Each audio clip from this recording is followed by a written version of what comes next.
فأنا ناصح لإخواني بالصدع بالحق تبيض وجوههم. السكوت في مسألة الحزبية يضرها، فاصدع بما تؤمر وأعرض عن المشركين.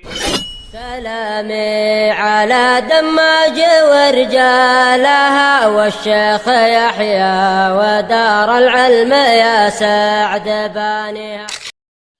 بسم الله الرحمن الرحيم.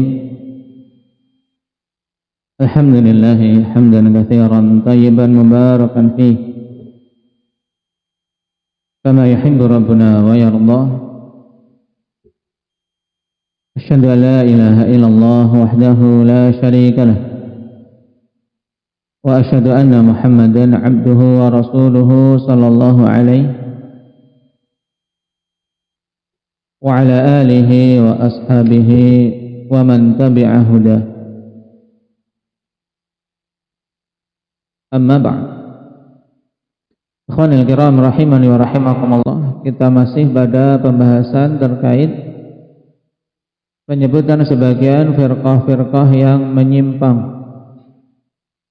di mana pada pertemuan yang lalu kita mengambil 3 firqah.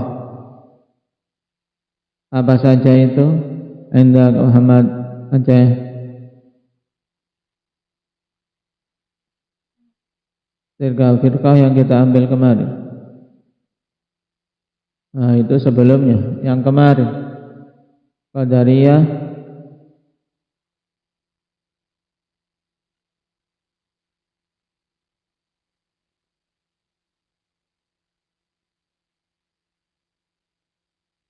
Murji'ah, terus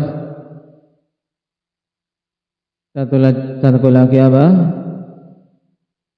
Mu'tazilah. Naam, Qadariyah, Murji'ah dan Mu'tazilah. Untuk pencetus pemahaman i'tizal yang menjadi tokoh utamanya siapa? Anda Arif Wasil Ibnu Atha. Nah, di masa Imam Al-Hasan Al-Basri rahimahullah ta'ala. Dan orang-orang Mu'tazilah, sebab utama firqah ini muncul berkaitan dengan permasalahan pelaku dosa besar, di mana Wasil bin Atha berkeyakinan pelaku dosa besar itu kekal di dalam neraka, tapi di dunia bagaimana hukumnya Abdurrahman Aceh? Tidak, bukan mukmin, bukan kafir. Terus dia apa? Mereka munculkan istilah apa? Manzilah bainal manzilatain. Baik. Dan terkumpul pada pemahaman Mu'tazilah juga kesesatan-kesesatan yang ada pada firqah yang lain. Seperti pada keyakinan tentang sifat-sifat Allah, bagaimana pemahaman mereka? Ikut firqah apa? Hamzah.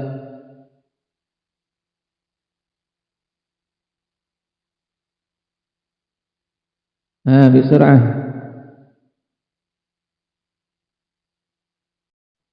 Baik, mengikuti pemahaman Jahmiyah. Dan dalam masalah iman terhadap takdir, mereka mengikuti pemahaman siapa? Wafa Qadariyah. Nah, dan dalam pembahasan pelaku dosa besar, mereka punya keyakinan sendiri, pencetus keyakinan manzilah bainal manzilatain yang tidak dipunyai oleh firqah-firqah lain. Baik.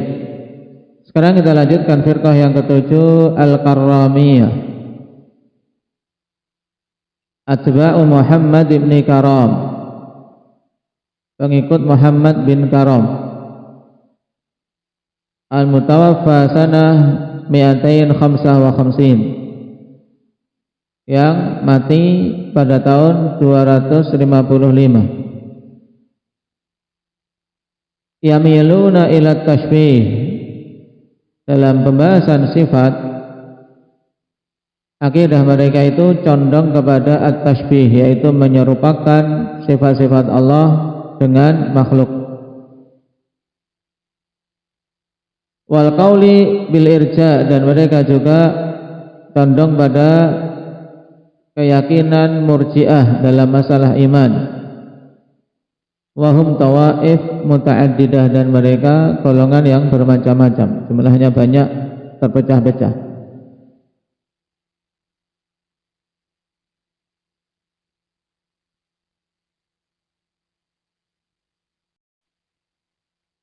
Dan tentang keyakinan batil yang ada pada Muhammad ibn Karam dan pengikutnya Ikhwan, disebutkan diantaranya oleh Imam Al-Baghdadi dalam Al-Firaq.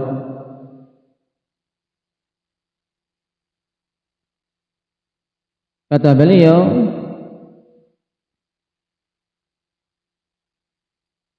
wa nadhkuru minhal masyhur alladhi huwa bil qubhi madhkur.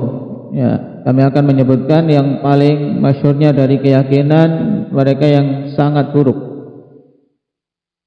Faminha anna Ibn Karam da'a atba'ahu ila tajsimi ma'budih. Ini Ibn Karam ini mendakwahkan kepada pengikutnya untuk meyakini tajsim ma'budih, bahwasanya yang diibadahi itu memiliki tubuh. Meyakini yang diibadahi memiliki tubuh. Wa za'ama annahu jismun lahu haddun wa nihayatun min tahtih. Dan dia menyangka bahwasanya zat yang dia ibadahi itu adalah sesuatu yang memiliki tubuh, punya batasan, punya akhir dari arah bawah. Baik. Yang diringkas oleh Syekh Ibnu Utsaimin tadi, yaitu berpemahaman tasbih.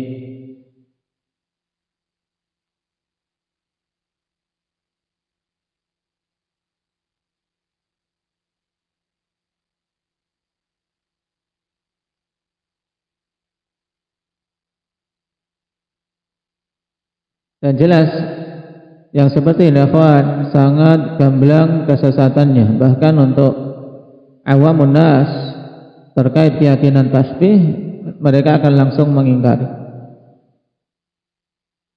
Firqah yang ke-8 As-Salimiyah, atba'u rajulin yuqalu lahu Ibnu Salim yaquluna bit tasbih. Pengikut seorang laki-laki yang dinamai dengan Ibnu Salim. Mereka berkeyakinan tasbih seperti Karramiyah.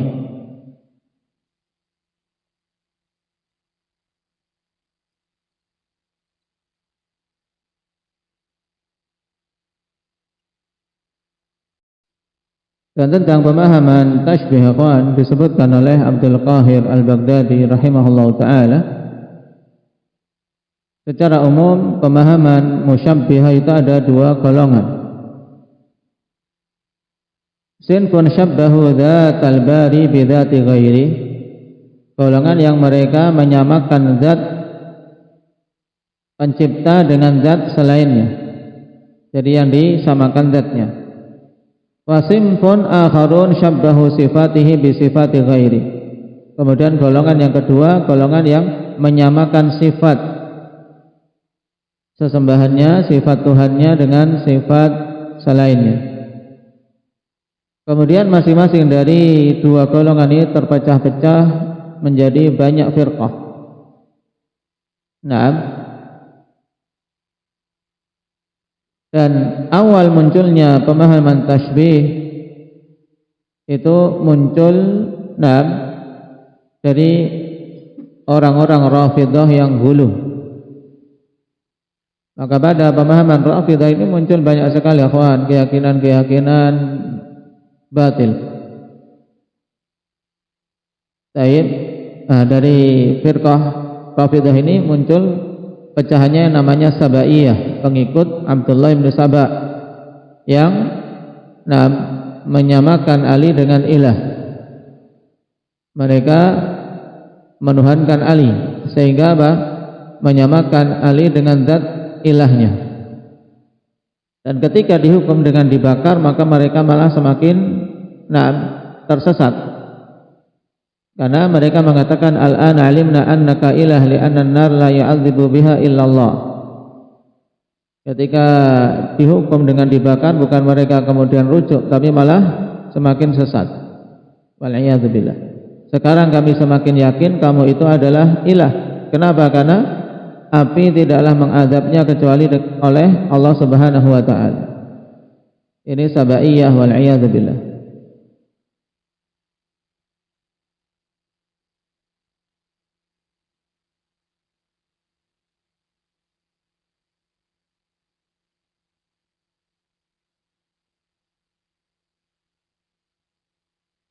Kemudian beliau sebutkan firqah-firqah yang lain dari firqah-firqah musyabbihah. Nah, qala al-'alama Ibnu Utsaimin rahimahullahu ta'ala, wa hadhihi huwa at-tawaif allati dzakaraha al-muallif. Inilah firqah-firqah yang disebutkan oleh muallif. Tsumma qala, kemudian beliau mengatakan wa nadhairuhum mithlul asy'ariyah atba'i Abil Hasan Ali bin Ismail al-Ash'ari, dan yang semisal dengan mereka dari kelompok-kelompok yang menyimpang dari jalan kebenaran, menyimpang dari bimbingan Al-Quran dan Sunnah, memahami agama tidak dengan pemahaman yang diperintahkan, pemahaman para sahabat, para tabi'in maupun pemahaman para atba'ut tabi'in dan yang mengikuti mereka dengan baik. Tapi mereka memahami agama dengan pemahaman akal-akal mereka sendiri. Nah, yang semisal dengan mereka ini adalah firqah Asy'ariyah, pengikut Abul Hasan Ali bin Ismail al-Ash'ari. Kana fi awali amrihi yamilu ila al-i'tizal hatta balagha al-arba'in min umrihi. Thumma a'lana taubatahu min dhalik wa bayyana butlana madhhabil mu'tazilah. Nah, di sini disebutkan secara ringkas tentang fase-fase bagaimana Abul Hasan al-Ash'ari rahimahullahu ta'ala berupaya mencari kebenaran. Dan dari fase-fase yang beliau lalui, nah, kita melihat bahwasanya beliau rahimahullahu ta'ala seorang yang memang betul-betul berusaha untuk mencari al-haq. Nasibuhu kadzalik. Kenapa? Karena kapan saja telah masuk dalam satu pemahaman, kemudian dia pelajari dan mendapati sesuatu yang batil, beliau taubat darinya. Ya, jadi awal perkara keyakinan Abul Hasan al-Ash'ari dalam beragama condong kepada pemahaman Mu'tazilah dan menjadi tokoh, bukan sekedar orang acak-acak di belakang ngikut aja, enggak, tapi menjadi tokoh, betul-betul belajar. Dan setelah mencapai usia 40 tahun dari umurnya, beliau apa? Rujuk. A'lana taubatahu min dzalik. Beliau mengumumkan tentang taubatnya dari pemahaman Mu'tazilah. Wa bayyana butlana madhhabil Mu'tazilah, dan sebagai bentuk taubat yang benar beliau menjelaskan batilnya madhab Mu'tazilah. Beliau bantah keyakinan-keyakinan Mu'tazilah. Taib wa tamassaka bi madhhabi ahli sunnati rahimahullah, dan kemudian beliau berpegang dengan madhab ahli sunnati wal jamaah. Amma man yantasibuna ilaihi fabaqaw ala madhabin khasin yu'rafu bi madhabil asy'ariyah. Adapun orang-orang yang menisbahkan diri kepada beliau, yaitu menjadi pengikut imam, karena apa? Ya, seorang alim bagaimanapun ada yang mengikutinya. Baik, dan ketika masih berada pada pemahaman i'tizal, yang kemudian juga beliau punya pemahaman khusus yang diikuti dalam masalah sifat, beliau tidak menolak secara mutlak sifat-sifat Allah Subhanahu wa ta'ala, tapi menetapkan sebagian sifat yang menurut beliau sesuai dengan akal. Dan ini juga metode i'tizal sebenarnya. Makanya dikatakan di sini adalah apa? Yamilu ilal i'tizal. Karena memang apa? Mengedepankan akal dalam menetapkan sifat-sifat Allah. Baik. Kemudian terus berjalan waktu sampai apa? Mengetahui bahwasanya keyakinan yang beliau berada di atasnya adalah sesuatu yang batil, maka akhirnya kembali kepada manhaj salaf ahli sunnati wal jamaah. Tapi ada yang mengikutinya. Ya, orang-orang yang menisbahkan diri kepada pemahaman beliau tetap berada di atas mazhab yang khusus yang dikenal dengan mazhab Asy'ariyah. Dan sampai sekarang bahkan di negeri kita sangat banyak mereka-mereka yang mengikuti pemahaman ini, pemahaman Asy'ari. La yuthbituna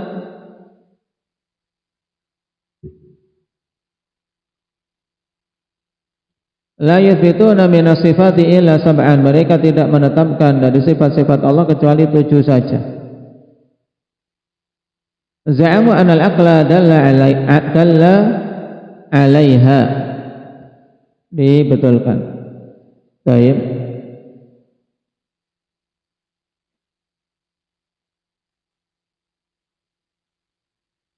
Nah, mereka menyangka bahwasanya akal menunjukkan hal tersebut.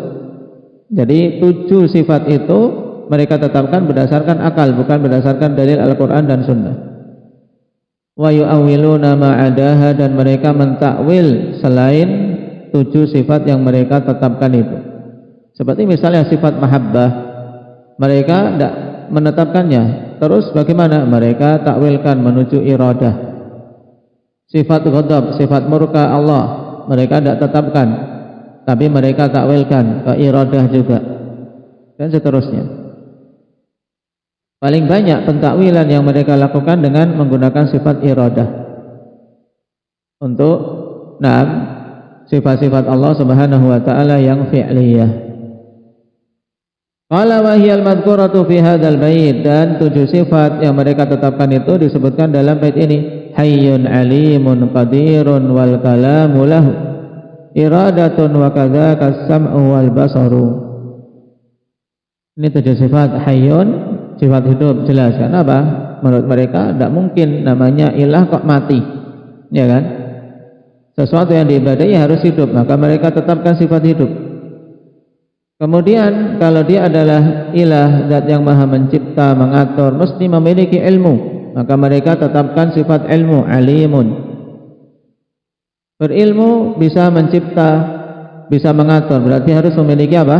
Qudrah. Mereka tetapkan sifat qudrah, al-qadir. Kemudian ada ayat-ayat yang turun, berarti ada sifat kalam, al-kalam, sifat kalam, bahwasanya Allah Subhanahu wa taala berbicara. Cuman kalam yang ditetapkan oleh orang-orang Asy'ariyah berbeda dengan sifat kalam yang ditetapkan oleh ahli sunnah. Kenapa? Karena Asy'ariyah dalam pembahasan kalam ini golongan yang paling membingungkan. Nah, golongan yang paling membingungkan. Kalam menurut mereka adalah kalam nafsani. Baik, kemudian yang mencipta, mengatur mesti memiliki iradah, maka mereka tetapkan sifat iradah. Fakadzaka, dan demikian pula sifat mendengar dan melihat. Jadi ini 7 sifat mereka tetapkan. Dalilnya apa? Dalilnya apa, Khuzaimah? Orang-orang Asy'ariyah ini menetapkan 7 sifat itu yang menjadi landasan apa? Apakah landasannya Al-Quran dan Sunnah? Bukan, tapi landasannya akal semata. Baik. Walahum bid'un ukhra fi maknal kalam, taib wal qadari wa ghairi dzalik, dan mereka juga memiliki bid'ah-bid'ah yang lain tentang makna kalam, dan juga bid'ah dalam pembahasan qadar dan yang lainnya.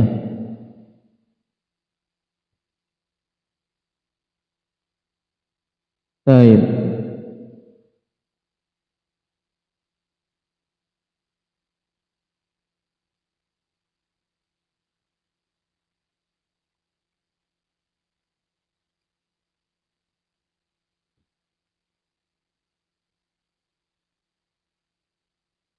Barakallahu fiikum. Dengan ini kita selesai dari pembahasan penyebutan beberapa firqah untuk kita mengenal Dan firqah-firqah sesat banyak, kawan. Naam.